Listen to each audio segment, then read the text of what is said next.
Bonjour et bienvenue à Secours biblique, présenté par l'Église chrétienne évangélique En Chemin. Votre animateur, Réal Gaudreau, pasteur. Bonne soirée à tous. On est jeudi le 11 mars de l'an 2021. Donc ce soir, on continue dans notre histoire du progressisme, dans cette série. On est rendu à la séance numéro 5. Donc, la semaine passée, si vous vous souvenez bien, on avait étudié, on s'était intéressé à la franc-maçonnerie, mais dans ses origines surtout, on avait évoqué l'idée qu'il s'agissait d'une ancienne organisation, une espèce de guilde ou de syndicat de bricoleurs qui, en Europe, s'installaient dans des loges près des grandes constructions et avait réussi à développer une espèce de loge extrêmement fermée que pour les hommes de métier, les initiés au travail de la culture de comment on travaille les pierres pour construire des grandes cathédrales. Donc, c'est un lieu de haut savoir, d'architecture, de mathématiques. Donc, monde quand même assez instruit, mais assez fermé. Et on a vu de quelle façon, aux alentours des années 1700, un peu avant, la construction des cathédrales et des châteaux s'est mise à diminuer en Europe et il n'y avait plus besoin de bricoleurs comme ça autant ou presque plus.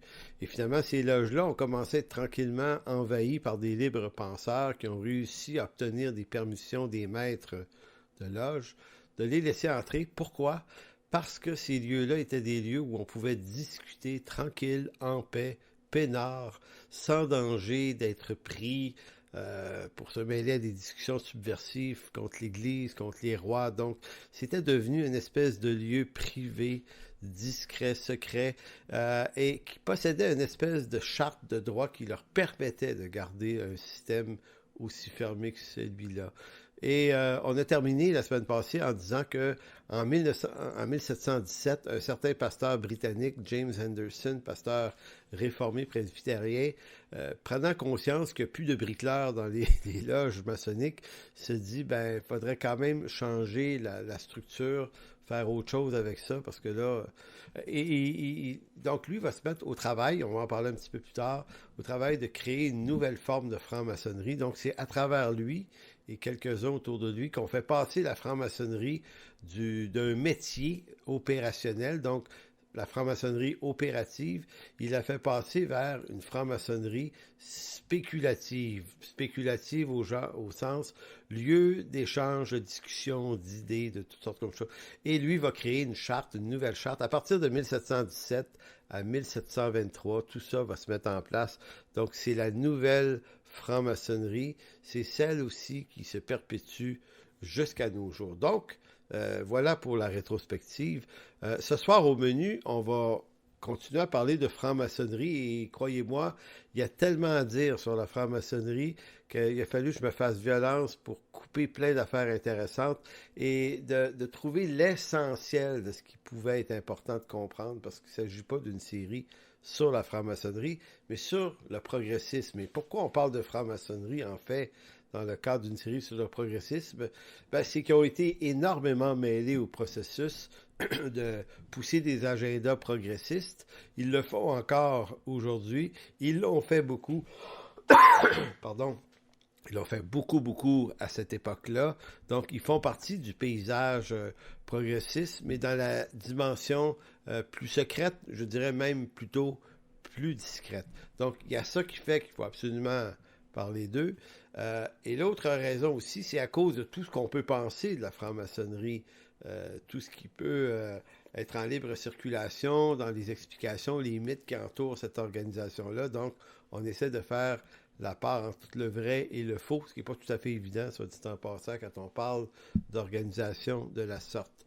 Donc, au menu ce soir, c'est de la franc-maçonnerie en 1717 jusqu'à la naissance des théories du complot en 1799. Illuminati et compagnie. Donc, pourquoi ce menu? Parce que les théories du complot qui sont en libre circulation aujourd'hui, et aujourd'hui c'est quand même extrêmement lourd et très populaire, et on l'a vu dans la dernière année par la pandémie de COVID-19, mais aussi toute la réélection ou la non-élection de Donald Trump à la présidence des États-Unis. Ça a soulevé énormément de passion, énormément de théories du complot, et là, on a eu ça en plein visage. C'est devenu... S'il y a des gens qui ont profité de la situation dans la dernière année, c'est bien les théoriciens du complot qui ont réussi à avoir le haut du pavé pour imposer un certain narratif. Donc voilà pourquoi c'est intéressant, mais c'est intéressant de comprendre qu'on n'a pas inventé les théories du complot, contrairement à ce que certaines affirmations que j'ai vues passer cette année, qui disaient que c'était des affaires qui dataient d'une trentaine d'années. En fait, ça fait à peu près 225 ans, 230 ans que ça existe, et que ça existe pour de vrai, là, de façon organisée, structurée, des gens qui écrivent là-dessus, qui soupçonnent. Donc, 1799, un premier ouvrage important a été écrit par un abbé catholique, l'abbé Baruel.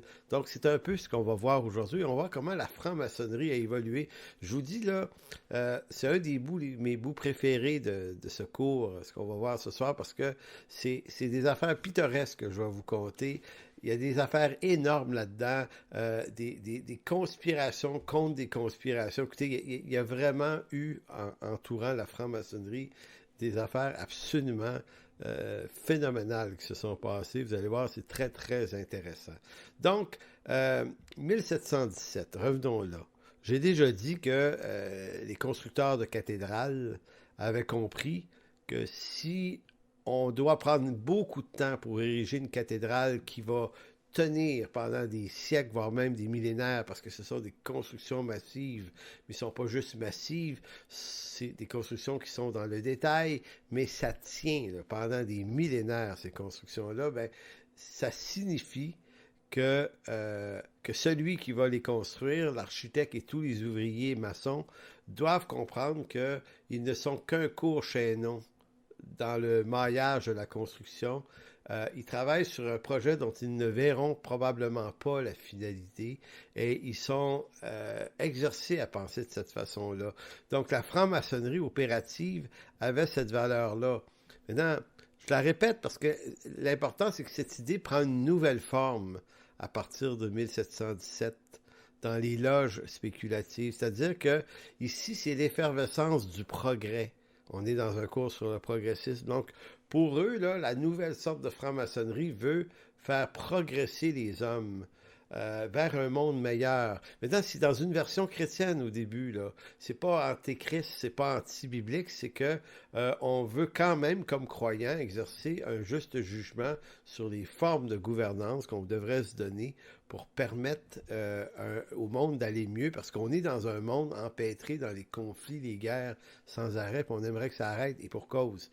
Donc, ces hommes-là, qui sont des francs-maçons, se mettent à rêver d'un monde meilleur, et qui ne rêve pas d'un monde meilleur? C'est toujours une bonne idée, mais ils comprennent qu'ils ne le construiront pas en 5 ans, 10 ans. Ils vont adopter la mentalité des francs-maçons constructeurs de cathédrales, à dire que si on veut bâtir quelque chose sur du long terme, ben, on n'en verra peut-être pas la finalité, mais c'est pas parce qu'on n'en voit pas la finalité qu'on peut pas se mettre à la tâche de faire partie d'une étape de sa construction. Donc, si la franc-maçonnerie se dit, nous, on va faire évoluer, on va construire une cathédrale, la cathédrale d'un monde meilleur, ça va prendre des siècles. Commençons, mettons-nous à l'ouvrage. Donc, les francs-maçons ont cette discipline de ne pas être pressés, mais toujours actifs à faire avancer les valeurs. Et le progressisme à l'époque du 18e siècle, ce n'est pas le progressisme d'aujourd'hui.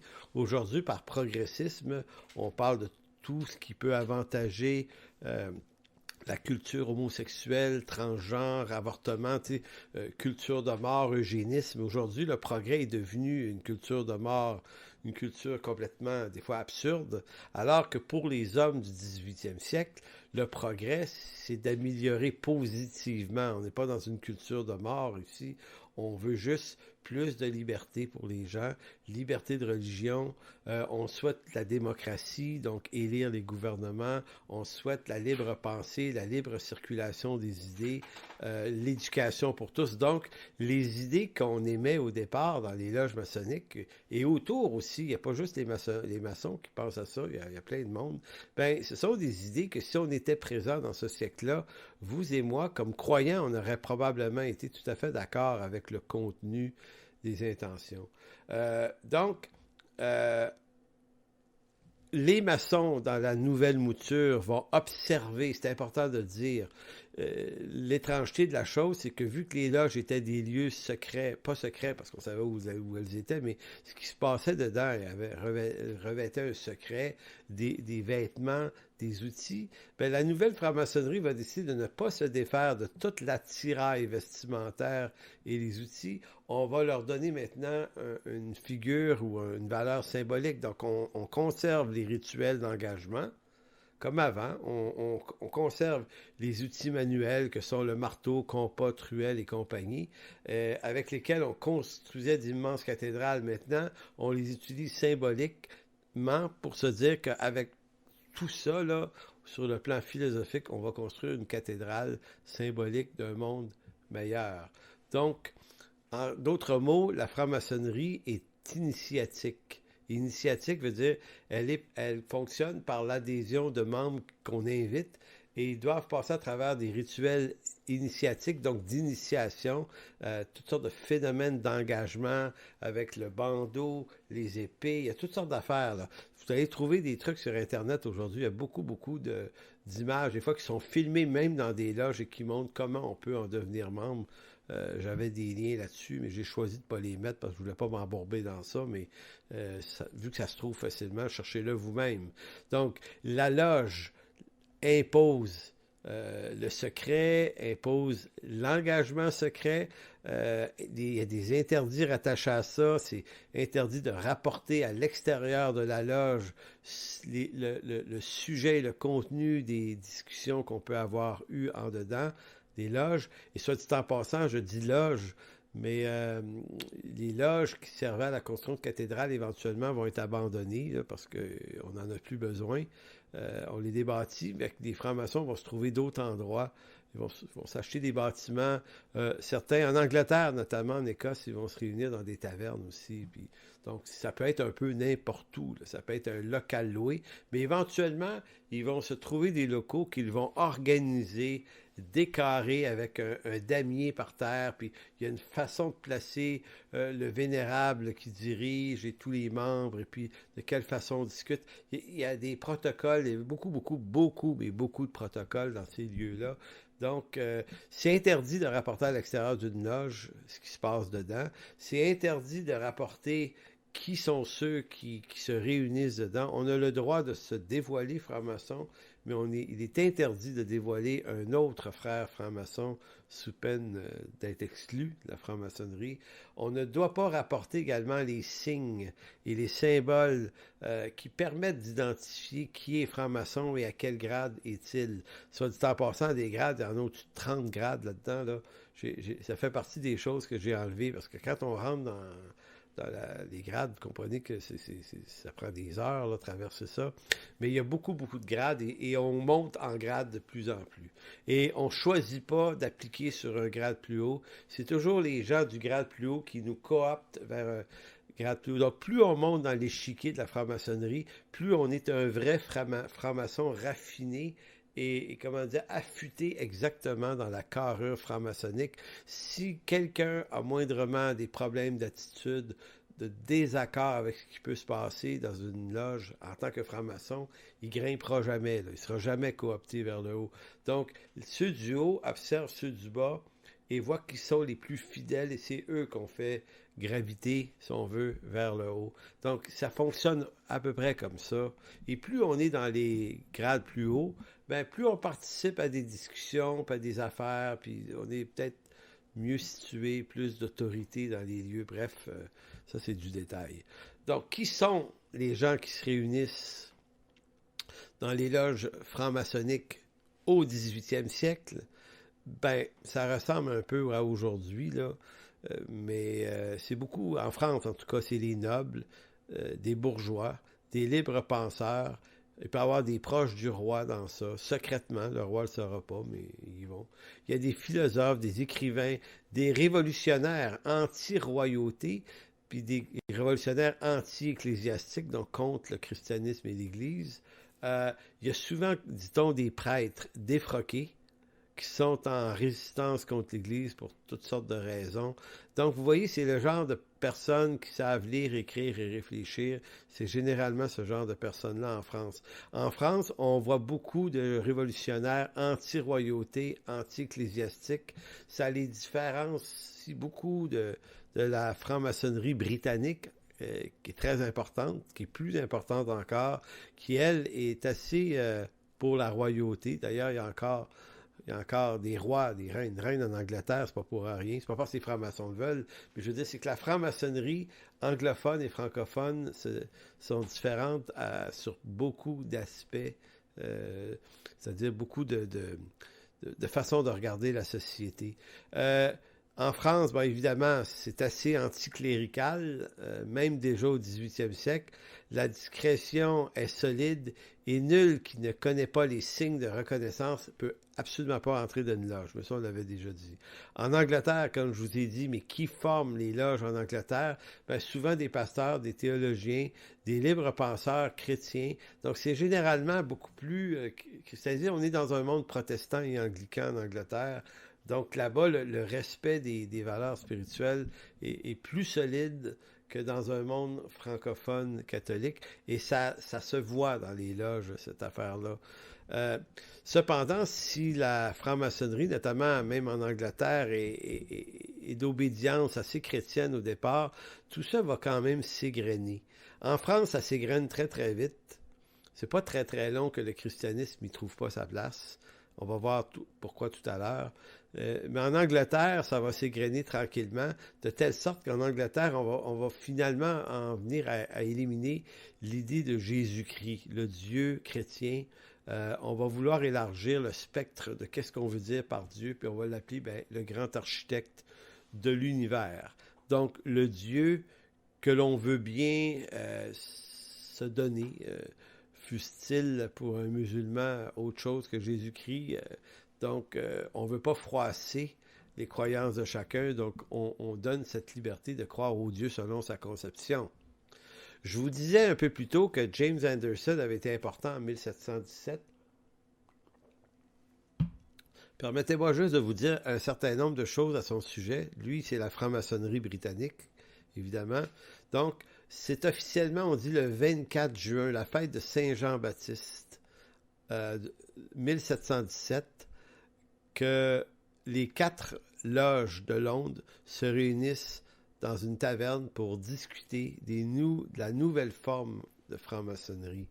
Le 24 juin, c'est la fête de Saint-Jean-Baptiste et les francs-maçons, notamment d'obédience anglo-saxonne, vénèrent énormément Saint-Jean-Baptiste et Saint-Jean l'Évangéliste. Donc, on voit toute l'influence du christianisme. Pour eux, ça a de l'importance. James Anderson n'est pas tout seul dans ce projet-là. Il y a un chrétien huguenot français qui vit en Angleterre, qui s'appelle Jean-Théophile des Aguiliers également, qui va lui aussi pousser beaucoup cette nouvelle sorte de franc-maçonnerie.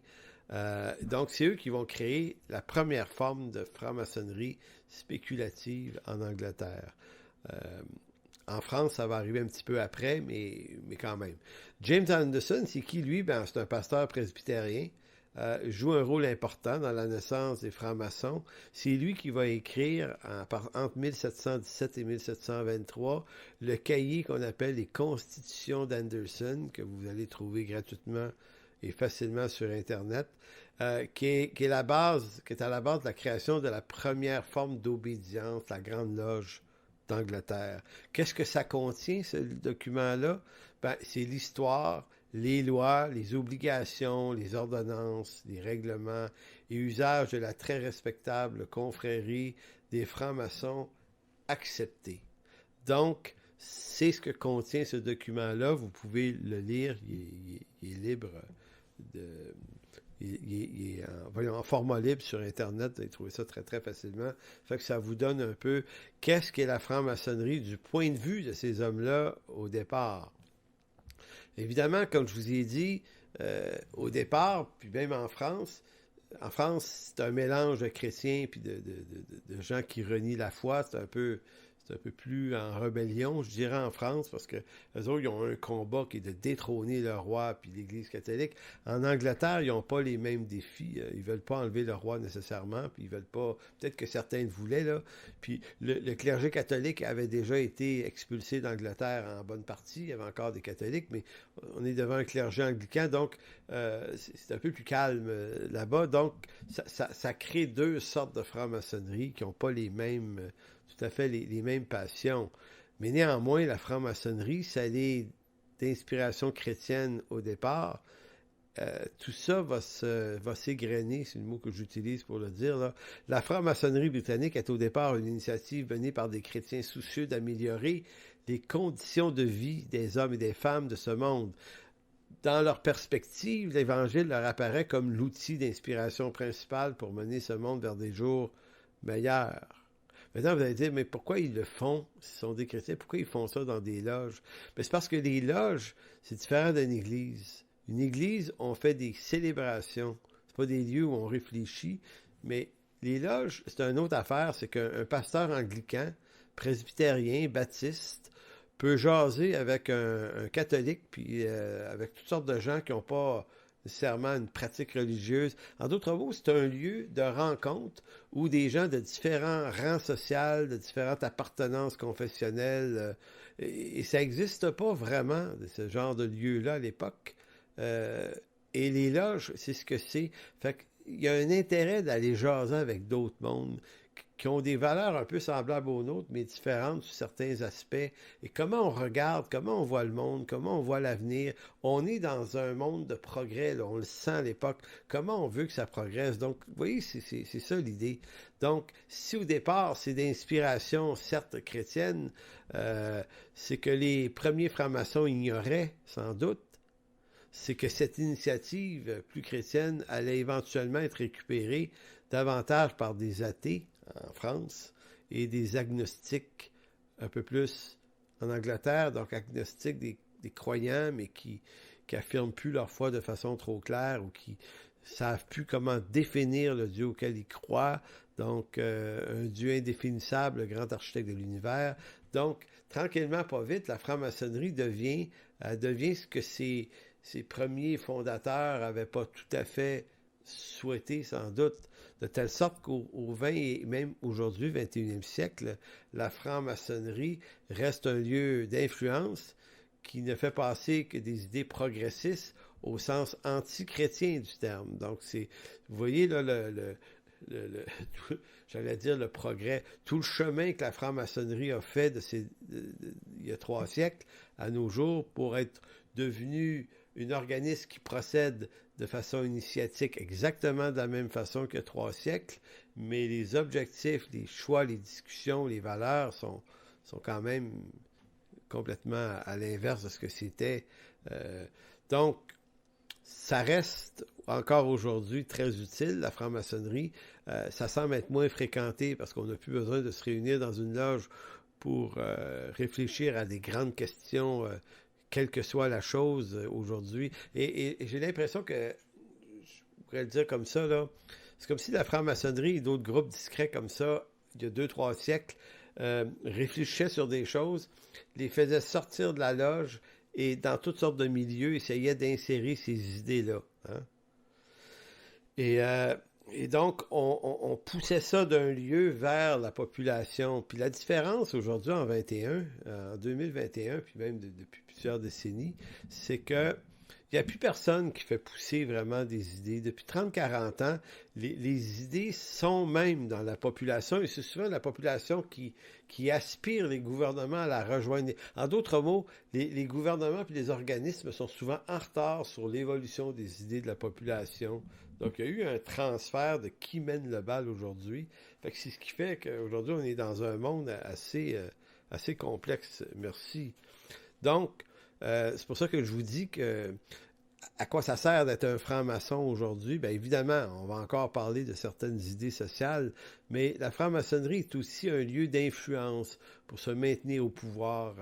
Je le dis un petit peu plus loin, là, mais je peux le dire tout de suite, mais en France, en Belgique notamment, en Angleterre, il y a souvent beaucoup de francs-maçons dans les parlements. dans les mairies. Et ces gens-là se connaissent entre eux, même s'ils ne fréquentent pas les mêmes loges, là, ils ont des signes par lesquels ils sont capables de se reconnaître. Et même dans certains parlements en France, il y avait des rencontres de tous les parlementaires français qui appartenaient à la franc-maçonnerie. Il y avait des lunchs ensemble. Donc, et ça a été relevé par des journalistes d'enquête il y a une dizaine d'années. On se disait comment ça se fait que dans le gouvernement, il y a comme une espèce d'autres groupes de gens qui réfléchissent et ces gens-là qui se réunissent appartiennent pas nécessairement tous au parti au pouvoir, il va y avoir des gens du parti de l'opposition, mais ils sont comme une autre unité à l'intérieur de certains gouvernements dans le monde.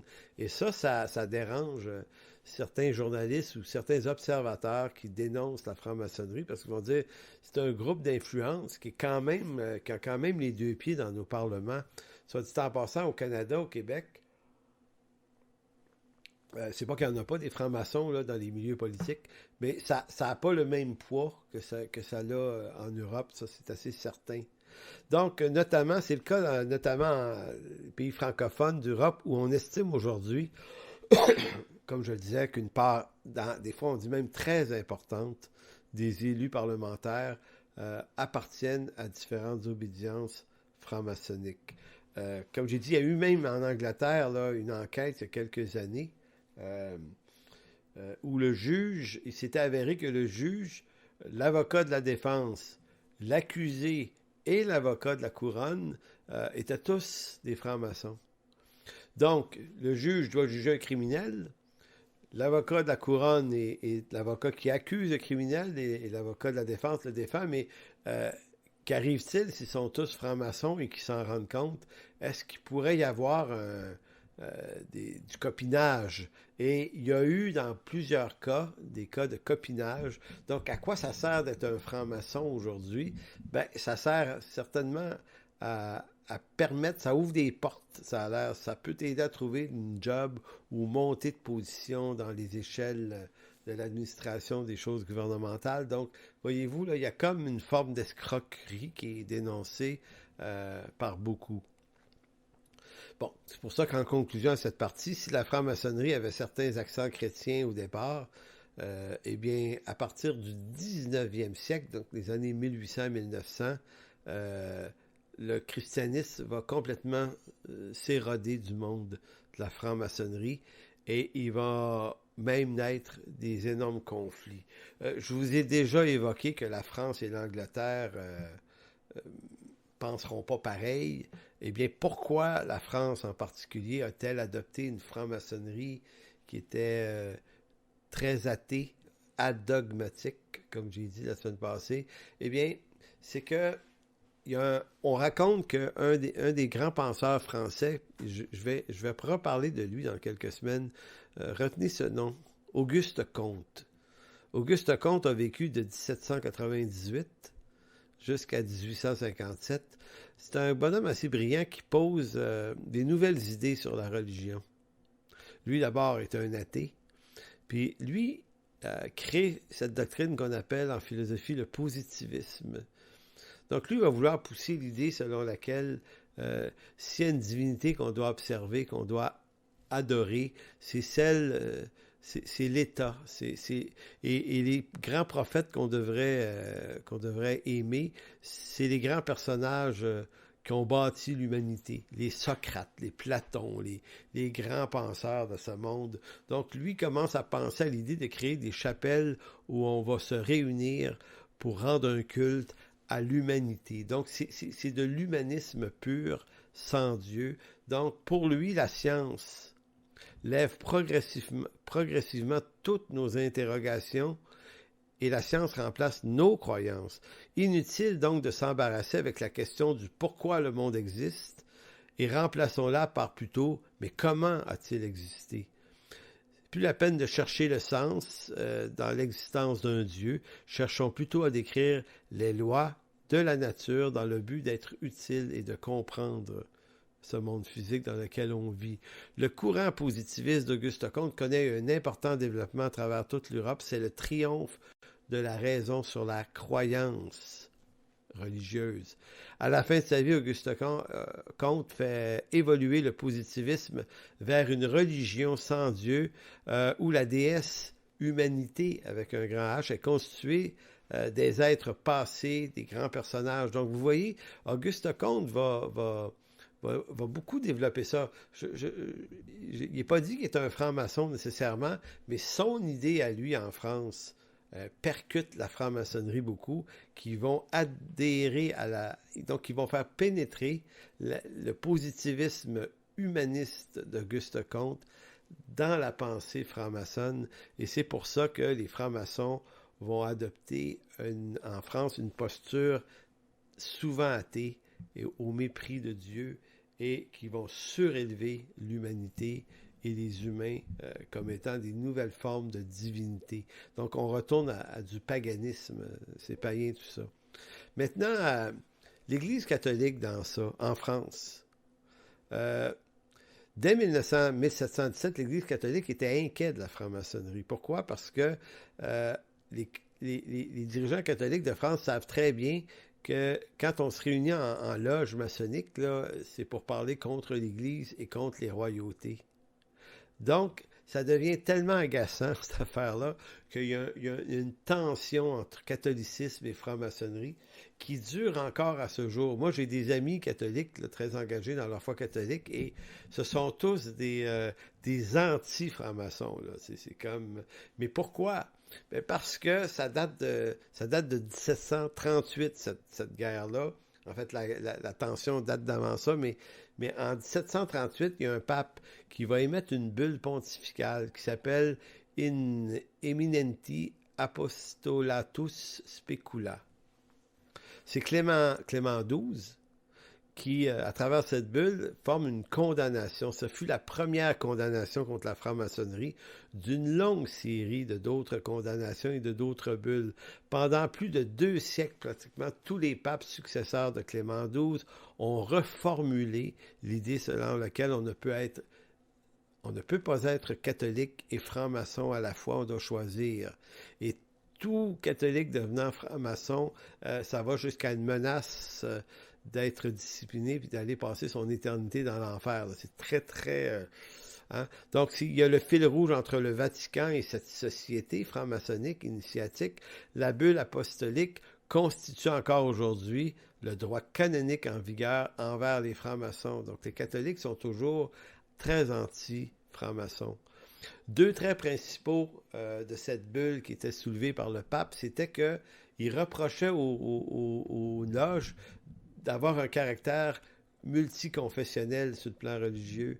C'est parce que les catholiques et les protestants en France ont une histoire très violente. Là. Souvenez-vous, l'édit de Nantes, bon, je ne dirai pas là, mais toute la question des Huguenots massacrés par les catholiques et tout ça, ça a fait couler du sang. Donc, il y a beaucoup de Huguenots encore en France qui étaient francs-maçons avec l'intention de détrôner l'Église. Et donc, dans une loge franc-maçonnique en France, vous avez toutes sortes de monde, des croyants, des incroyants, mais vous avez des catholiques aussi qui ne disent pas qu'ils sont là, puis vous avez des protestants de toutes sortes, des calvinistes, et le pape déteste de voir des catholiques se réunir avec des gens de d'autres confessions chrétiennes. Ça, c'est sa première raison de mettre une bulle contre la franc-maçonnerie. Et l'autre raison que le pape évoque, c'est que le serment d'allégeance secret de la franc-maçonnerie, pour lui, est anti-chrétien au sens que on ne peut poser ce genre de geste-là que pour l'Église. Donc, pour lui, c'est comme si la franc-maçonnerie est suspecte de bien des façons, et il n'y a pas tort en passant, là, c'est juste qu'il émet une bulle, et ça va faire en sorte que beaucoup de catholiques vont quitter la franc-maçonnerie, et les autres qui restent vont quitter le catholicisme, parce qu'on ne peut pas être l'un et l'autre. Certains vont le faire secrètement quand même, là, mais bon, qu'est-ce que vous voulez? Donc, certains pensent même qu'en réaction à la franc-maçonnerie, l'Église catholique, c'est ici au Québec, je pense que ça s'est passé dans les années 1800, là, on aurait créé les chevaliers de colon.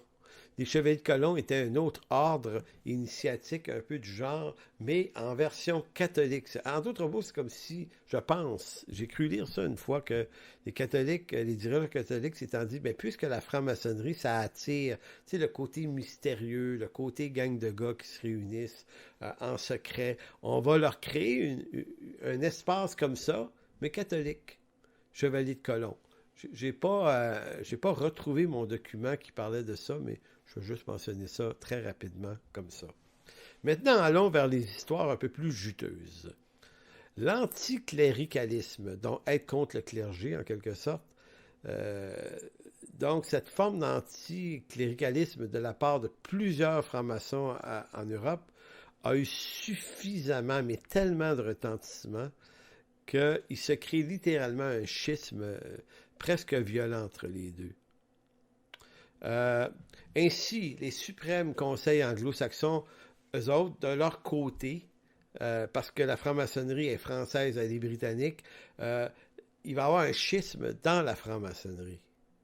Donc, je l'ai parlé, je l'ai expliqué un peu tout à l'heure, les Britanniques, eux autres, sont d'accord de tasser l'idée de Dieu, Jésus, là, mais à tout le moins, on va garder la conception d'un Dieu qu'on appelle le grand architecte de l'univers et on conserve la valeur de l'immortalité de l'âme. Pour les Britanniques maçons, c'est très, très important. Mais en France, mais dans d'autres loges aussi en Angleterre, on refuse même l'idée du grand architecte de l'univers. Et là, il y a une radicalisation, qu'on pourrait dire, vers les valeurs de gauche. Donc, au nom de la laïcité, de la liberté de conscience, une partie des francs-maçons du Grand Orient de France estime qu'il fallait supprimer même l'évocation du grand architecte de l'univers. Donc, c'est devenu la franc-maçonnerie de langue francophone très présente, surtout en Europe, dans les milieux francophones. Ils ont fait évoluer beaucoup de lois. Là, je me promène d'un siècle à l'autre, mais au 20e siècle, essentiellement, les francs-maçons eux-mêmes là, affirment qu'ils sont derrière certaines législations qu'on pourrait trouver correctes. Évidemment, ils ont beaucoup poussé le droit de vote pour les femmes. 1920 au Canada, 1940 pour le Québec. Mais après ça, c'est toutes les valeurs libérales qui pouvaient être contre le mariage, le concubinage, le droit des homosexuels, le mariage homosexuel, le droit à l'avortement, l'obligation de l'éducation, mais ça, on serait d'accord aussi, là, mais les lois eugéniques, c'est-à-dire l'euthanasie, l'avortement, toutes ces questions-là vont être beaucoup débattues dans les loges maçonniques et vont faire progressivement un peu plus de place dans nos parlements. Mais attention, on ne dit pas, on n'est pas en train de dire ici que c'est que les francs-maçons qui ont fait adopter ces valeurs-là dans nos parlements. C'est juste qu'ils ne sont pas les seuls à en revendiquer la place. Le Dieu de la République. Là, on revient au 18e siècle. En France, de nombreuses loges adogmatiques croient que l'État doit incarner le pouvoir par des valeurs républicaines. C'est encore très présent là en France au nom de la République, liberté, égalité, fraternité. Donc, les francs-maçons sont vraiment dans cette valeur-là, mais je tiens tout de suite à dire qu'ils ne sont pas tout seuls. C'est pour ça qu'il y a eu beaucoup dans les mouvements complotistes du temps que c'était juste une guerre entre l'État, l'Église et les francs-maçons. Mais les francs-maçons n'étaient pas assez nombreux en France. Il y avait plein d'autres groupes qui n'étaient pas des gens qui se réunissaient en secret, mais qui pensaient aussi à rénover la façon de faire la vie en France. Donc, qu'est-ce que c'est pour eux la République? Ben, qu'est-ce que c'est en fait? La République, c'est un mode d'organisation sociale d'un pays dans lequel le pouvoir est exercé par des représentants élus par la population. Donc, en quelque sorte, c'est la démocratie. C'est un système où le chef d'État n'est pas héréditaire, c'est-à-dire comme les rois, et n'est pas le seul à détenir des pouvoirs. Donc, c'est ça qu'on voulait. Puis, on croyait, le franc-maçon et tout autre libre penseur, que le jour où on atteindrait ce genre de gouvernement-là, avec le progrès, on amènerait la paix dans le monde, parce que tous les pays devraient se démocratiser. Donc, on a cru à une utopie qui était très belle d'avance. Mais un coup installé, elle a produit un monde tout aussi violent, tout aussi absurde que l'absurdité qu'il pouvait y avoir avant. Donc, tout au long du 18e siècle, les forces progressistes qui souhaitent un changement en France prennent de plus en plus de place. De telle sorte qu'en 1789, ça fait éclater une révolution, cette affaire-là. Les francs-maçons sont mêlés à cette histoire-là, mais on découvre que c'est pas forcément eux autres qui ont fait arriver la Révolution, parce qu'il y avait des francs-maçons pour la Révolution, puis il y en avait contre la Révolution. Fait que, comprenez-vous? Puis il y a plein de gens qui ne sont pas francs-maçons, qui étaient pour la Révolution. Donc une révolution, ça a été le produit d'un ensemble de différentes personnes dans la société qui ont voulu renverser à la fois l'Église et le pouvoir royal. L'Église catholique en France, qui emmenait large, a été lourdement affectée par la Révolution. De nombreux prêtres et évêques catholiques ont commencé vraiment... C'est là que le schisme puis le complotisme mondial commence. C'est que du point de vue catholique, on est convaincu que l'œuvre de la Révolution française qui destitue les rois et l'Église est une œuvre strictement provoquée par les francs-maçons dans des loges.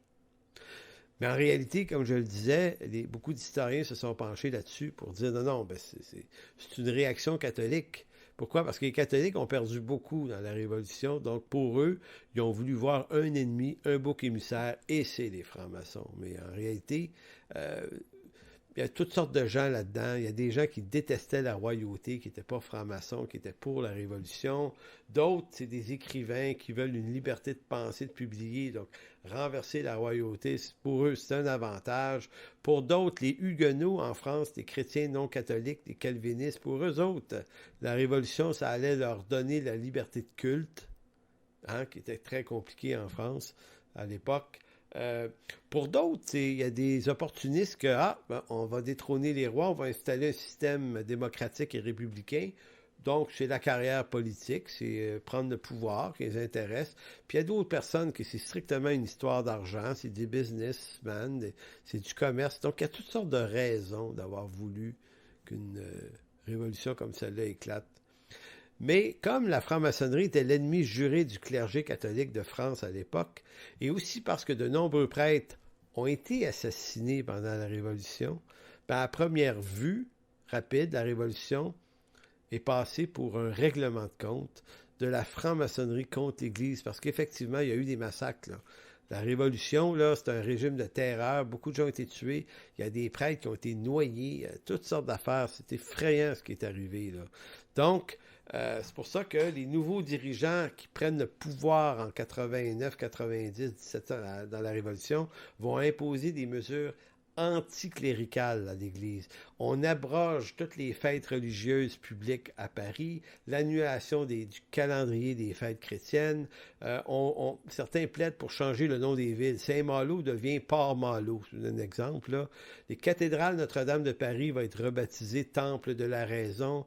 Les lieux de culte, beaucoup vont être fermés à Paris. Emprisonnement, assassinat de prêtres. Donc, l'Église catholique a mangé une bonne volée, si on veut.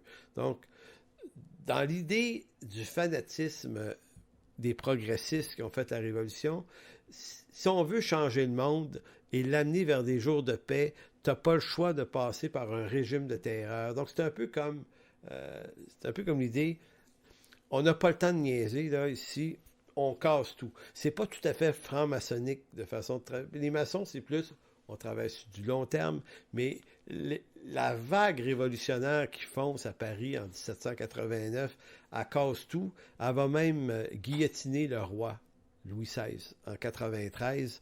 Et parmi ceux qui vont guillotiner, certains vont se faire guillotiner par après. Bref, je ne vous parlerai pas plus de la Révolution que ça. C'est juste que c'est un carnage sanglant au bout duquel l'Église catholique a perdu beaucoup, beaucoup.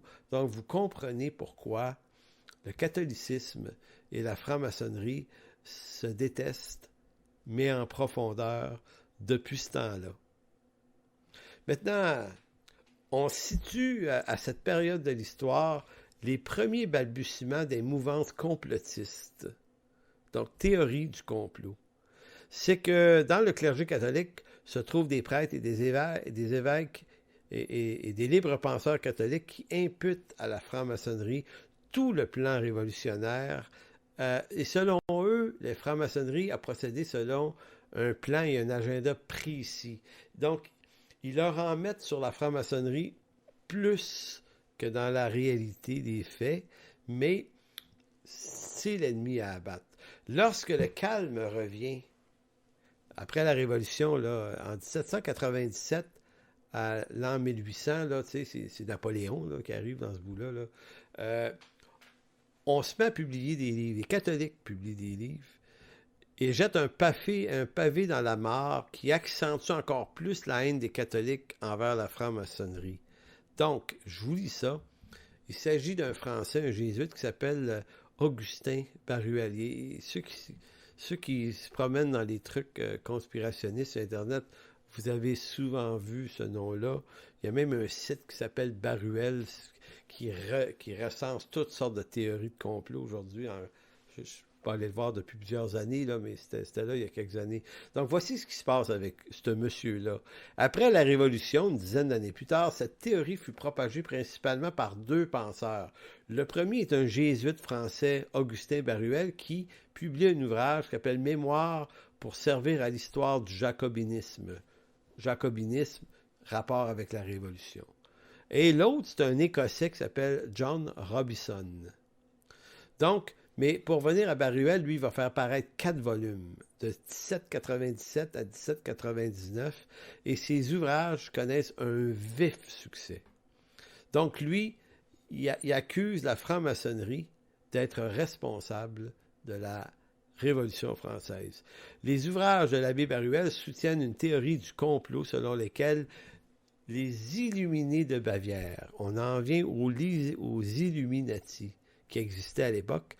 Lui, il prétend que les francs-maçons, c'est un mouvement contrôlé par un autre mouvement qui s'appelle les Illuminati.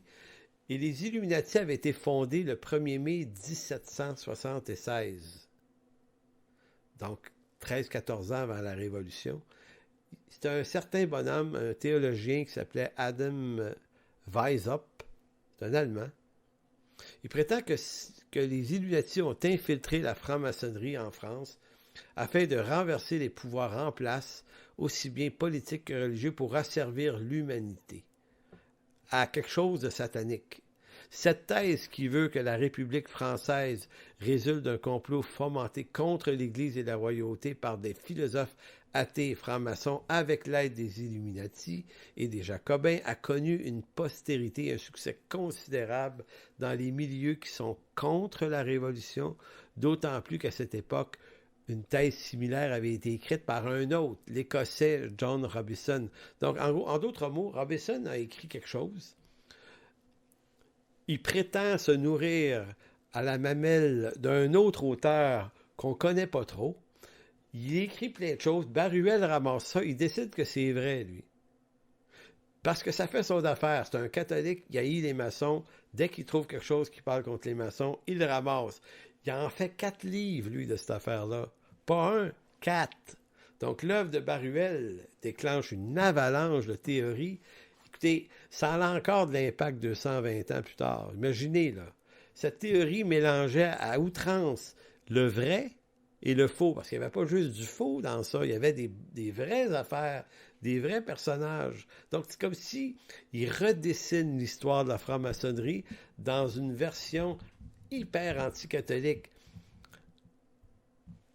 À son honneur, on doit dire que les francs-maçons détestaient le catholicisme. Donc, c'était facile de reprendre cette histoire-là, puis de la remaquiller, puis d'en mettre juste un peu plus.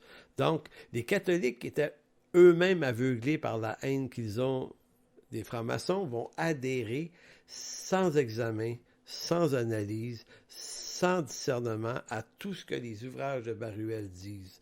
En d'autres mots, là, Baruel est à son époque ce que QAnon est à notre époque. C'est-à-dire, c'est le QAnon de l'époque, et comme on le voit encore aujourd'hui, ceux qui adhèrent à ces théories ne cherchent pas à faire le tri, ni à discerner entre le vrai et le faux, mais se laissent conduire par un mouvement de colère, de conviction qui les rend inaptes à analyser le fond des choses.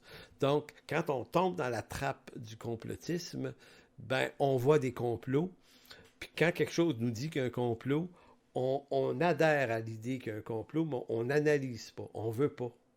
On veut croire. Donc, c'est ce que Baruel fait paraître. Les Illuminati seraient derrière ça. Et les Illuminati qui sont encore aujourd'hui suspectés de plein de choses, soit dit en passant.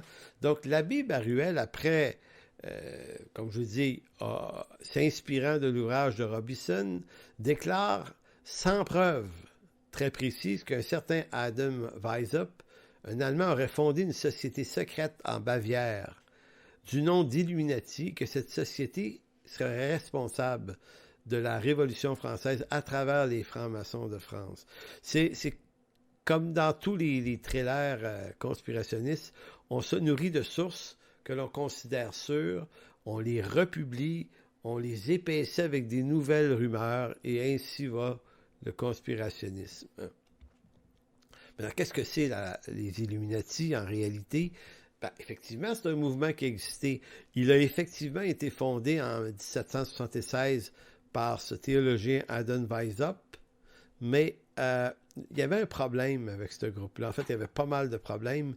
C'est que c'est un groupe qui était mal organisé, qui avait des nombreuses tensions à l'intérieur. C'est une autre société secrète, à la manière des francs-maçons, mais il s'appelle Illuminati. Le mot Illuminati fait référence aux Lumières. En France, on disait qu'on était dans l'époque des Lumières. Ben, les Allemands ont juste germanisé l'expression pour dire, ben nous, on va s'appeler les lumineux, hein? Ceux qui éclairent. Fait que c'est la même gang, hein, mais c'est des Allemands, c'est des théologiens, c'est des libres penseurs, c'est des révolutionnaires allemands qui se réunissent puis qui forment ce groupe-là, 1776.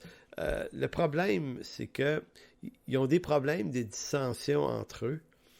Et il va arriver une drôle d'affaire à cette histoire-là. C'est que la société secrète, bon, ça j'ai dit, elle se rassemble, là. On dit que vers les années 1780, alors qu'elle existe, cette organisation-là, au mieux, on réussit à peu près 2000 membres là-dedans en Allemagne. Mais leur fin est venue en 1784, 5 ans avant la Révolution française. Mais pourquoi? Pourquoi? Qu'est-ce qui est arrivé? C'est que, c'est drôle cette histoire-là, c'est qu'il y a un homme, un Illuminati qui est chargé d'amener des documents à un autre maître Illuminati dans une autre ville en Allemagne. Il part à cheval avec des sacoches, avec des documents et le nom des listes de membres des Illuminati, liste secrète, avec des documents secrets qui parlent de ce qu'ils ont l'intention de faire comme manœuvre en Allemagne contre les dirigeants. La malchance fait que la foudre tombe sur le monsieur à cheval lors d'une tempête. Lui meurt instantanément à côté de son cheval, et lorsque les autorités se saisissent du corps, ils ramassent les sacoches, ils découvrent le poteau rose, ils découvrent l'existence de ce groupe-là. Et le 22 juin 1784, l'électeur de Bavière, qui s'appelle Charles Théodore, va interdire à tout jamais ce groupe Illuminati et la franc-maçonnerie en Allemagne. Donc, la vraie franc-maçonnerie originaire a 1684. D'autres vont dire, ouais, mais il y en a encore aujourd'hui. Moi, il y a 8-9 ans, j'ai fait une recherche exhaustive sur les Illuminati. J'ai trouvé 9 groupes différents d'Illuminati qui se disaient les vrais Illuminati. Quand on tombe dans le monde des conspirations et dans les groupes de sociétés secrètes qui existent, on tombe dans un monde d'un flou artistique assez considérable. Maintenant, les ouvrages de Robison et de Baruel vont continuer à nourrir la rage entre les catholiques. Évidemment, les catholiques, eux autres, ils croient à ça. Et comme il est vrai que les Illuminati ont existé et qui ont été interdits, ça nourrit l'idée des catholiques encore plus. Et Baruel le dit. Baruel, c'est un catholique, ça doit être vrai, comprenez-vous? Si c'est un des nôtres, et s'il parle contre les francs-maçons, c'est sûr qu'il a raison. Et là, de Baruel, les années 1800, il se passe un 80 ans. Peu importe ce qui s'est passé avec la franc-maçonnerie, il y a des tensions tout le temps avec les pouvoirs. Et voici que dans les années 1880, 80 ans plus tard, et ça, c'est l'affaire la plus capotée de toute l'histoire des francs-maçons, c'est qu'il y a un bonhomme qui sort de l'ombre et qui s'appelle Léo Taxil. Si vous voulez lire sur lui, vous allez trouver des documents en masse en libre circulation aujourd'hui. Lui, Taxil, va réveiller la guerre entre catholicisme en France et franc-maçonnerie. Je ne sais pas si ça s'était beaucoup calmé, mais avec lui, ça va littéralement exploser. Écoutez bien, Taxil, c'est un écrivain, c'est un journaliste français prodigieux. Léo Taxil, là, c'est même pas son vrai nom. Lui, là, c'est un maître de la manipulation médiatique. Il est un écrivain hors pair. Il est vraiment, vraiment, mais vraiment fort. Et lui, il arrive à s'intégrer dans toutes sortes de milieux sous différents noms. Puis, il arrive toujours à se faire intégrer, puis à devenir membre des affaires, puis à comprendre les organismes, même secrets, de l'intérieur. Donc, c'est pour ça qu'on dit que l'affaire Taxil illustre à merveille la lutte que se livre à la fin des années 1800, le 18e siècle, la guerre entre francs-maçons et catholiques. Au centre de l'intrigue, un journaliste qui cultive le scandale et la mystification, Léo Taxil, avide de publicité et de succès de librairie, résolu à exploiter la vogue de l'occultisme qui déferlait en Europe dans ces années-là. Donc ça, c'est le genre de bonhomme qui se dit, OK, il se passe ça en ce moment, en France, en Europe, il y a des inquiétudes de ceci, de cela. Lui, c'est le genre de gars qui est capable de vous inventer une histoire, de vous l'écrire et de vous dire qu'elle est vraie. Pourquoi il fait ça? Certains le font encore aujourd'hui parce que l'intrigue et le mystère, ça attire. Ça attire tellement. Puis lui, il sait que les gens sont curieux, fait qu'il va s'infiltrer dans la franc-maçonnerie. Lui, c'est un anticlérical, hein? Il n'aime pas les catholiques non plus. Il est très connu déjà comme étant un anticlérical. Il avait dirigé des revues contre les catholiques. Fait que lui, il s'infile dans les milieux francs-maçons. Les francs-maçons sont contents de l'avoir parce que lui, là, il est anti-catholique. Comprenez-vous, on se déteste, là. Et lui, il s'infiltre en se faisant passer pour un gars qui déteste les catholiques. C'est pas faux qu'il les déteste, ça dit en passant, il les déteste quand même. Il ramasse de l'information, il gravite dans les loges, il approfondit ça pendant une couple d'années, et d'un moment donné, il sort des francs-maçons, puis il commence à publier des ouvrages contre les francs-maçons. Faut le faire, là. Donc, il les a manipulés. Ils lui ont fait confiance, il n'aurait pas dû. Mais regardez bien, l'arnaque à son plus haut niveau, c'est que lui, il va vers les catholiques avec son information, puis il prétend avoir été frappé par la grâce de Dieu, et là, il se convertit au catholicisme. Est-ce que c'est vrai? Non, en fait. C'est encore du mysticisme, mais les catholiques l'ont cru. Fait que là, l'ennemi juré qui était chez les francs-maçons se convertit. On fait grande publicité au monsieur. Il vend des centaines de milliers de livres, sont traduits en plusieurs langues et réédités 40 fois. Il fait du pognon, le monsieur, parce qu'il dit être redevenu catholique. Les francs-maçons laïcs à vouloir le tuer. En d'autres mots, c'est un gars génial dans l'art de la tromperie. Donc, éventuellement, évidemment, les francs-maçons crient au mensonge. Pourquoi? Parce que Léo Taxil va pousser la limite de l'incroyable en décrivant les francs-maçons. Il va aller jusqu'à dire qu'on fait des sacrifices humains, là, des orgies sexuelles avec des ados. Il n'y a rien qu'il raconte pas, lui. Il invente un personnage, il écrit un livre, je l'ai lu, le livre, dans lequel il invente l'histoire d'une femme qui s'appelle Diane Vaughn, qui est supposée être une femme qui vit à Charleston, en Caroline du Sud, aux États-Unis, donc loin de la France, t'es pas capable de vérifier. Puis il dit que cette fille-là est la fille du diable, littéralement, puis qu'elle réside au milieu de la franc-maçonnerie. Fait que lui, là, il invente de l'horreur. Il en invente de l'horreur sur les francs-maçons. Il en met, il beurre épais. C'est incroyable. La franc-maçonnerie ça a l'air d'une gang d'assassins tueurs, là, dans les ouvrages. Et les catholiques, eux autres, sont contents. Enfin, on a trouvé l'argument pour faire en sorte qu'on puisse interdire la franc-maçonnerie en France et notamment en Europe.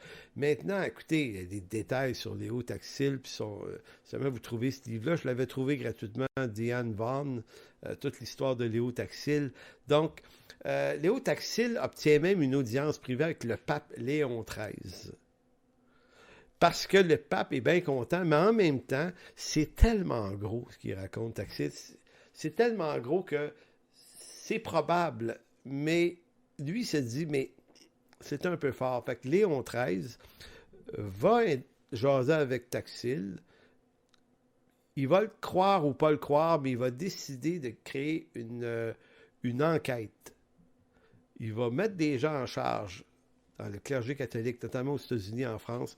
Il va dire, on va vérifier si ce que Taxil... On a beau haïr les francs-maçons, mais en même temps, lui, il discerne que le monsieur, c'est un fin finot qui arrive à passer ses affaires. Donc, ils vont enquêter, puis ils vont découvrir que Taxil raconte des choses qu'on n'est pas capable de trouver trace de ce qu'il dit. Donc, la machine de Taxil, à cause de ça, commence à s'essouffler. Les doutes du clergé, les violentes réactions des francs-maçons et la lassitude d'une partie du public convergent pour mettre Léo Taxil dans une situation délicate. Il commence à avoir des menaces d'arrestation contre lui. On commence à sentir que c'est un manipulateur. Lui le sent très bien, puis il décide, lui, de prendre les devants en France. Il annonce une conférence à grand renfort de publicité et dit que Mme Diane Vaughan serait présente, ferait un discours et révélerait même l'original du pacte conclu entre son père à elle et Lucifer qui l'a vu naître. Imaginez, là, c'est pas rien, là. Et là, écoutez, à Paris, cette affaire-là, la rencontre a lieu le 19 avril 1897. L'excitation est à son comble. On loue la salle de la Société de géographie du boulevard Saint-Germain à Paris. C'est rempli de monde à craquer. Il y a des journalistes, des délégués, des gens de l'Église catholique, des libres penseurs, des francs-maçons sont là, des journalistes étrangers. Écoutez, c'est un buzz médiatique. Léo Taxil paraît sur l'estrade, le silence se fait. Et au bout de quelques minutes, on entend les mots suivants.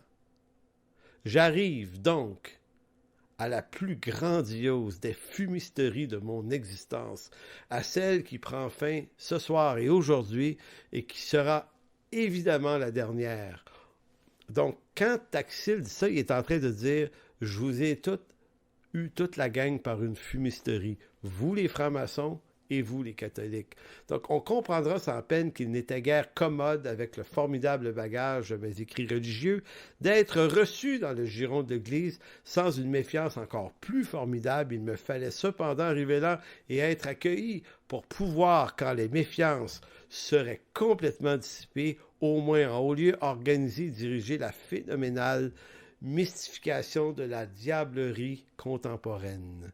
Eh bien, je vous le dis, ce fut 12 ans d'imposture intellectuelle, 12 ans pendant lesquels certains se sont frottés les mains, 12 ans au bout duquel ils se sentent trahis et privés de leur principal informateur. C'est le journal Le Figaro qui avait titré un article là-dessus le 20 avril de la même année. Le titre de l'article, c'était « Immonde fripouille » en parlant de Léo Taxil. Donc, Léo Taxil a... a mis tout le monde dans sa petite poche. En conclusion de quoi? Je termine sur la franc-maçonnerie par cette histoire, et des histoires de même, il y en a d'autres, mais celle-là est assez forte. La conclusion, c'est que la franc-maçonnerie, tout comme le catholicisme de l'époque, sont faits tous les deux avoir par ce faussaire ingénieux. Heureusement, on peut dire que le pape a eu la rapidité d'esprit de ne pas laisser sa haine des francs-maçons dominer sa raison et de faire une expertise.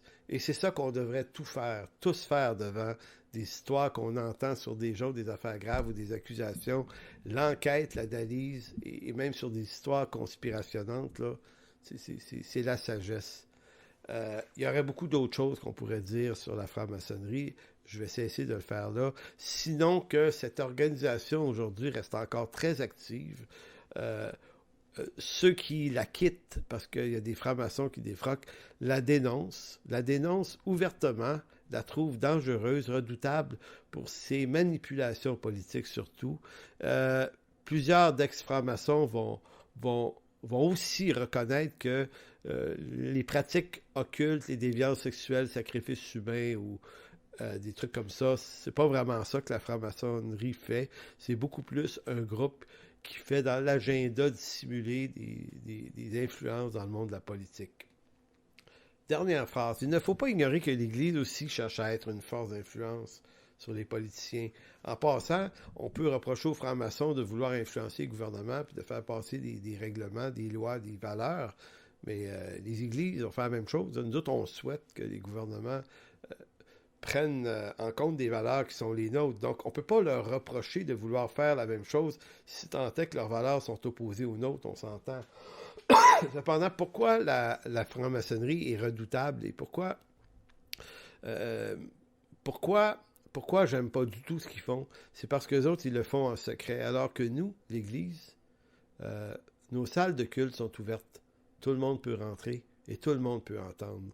On exerce une vraie liberté d'expression, une vraie liberté de gens qui peuvent assister et entendre la totalité de ce qu'on pense. Le problème avec les francs-maçons, c'est qu'eux autres, ils s'enferment encore dans des murs, puis ils jouent encore un vieux jeu de maçon initiatique qui, ma foi, c'est presque un jeu d'enfant, les histoires, pour parler de choses qu'on n'a plus besoin de parler là parce qu'ils ont peur de s'affirmer et d'affirmer ce qu'ils pensent vraiment sur l'espace public.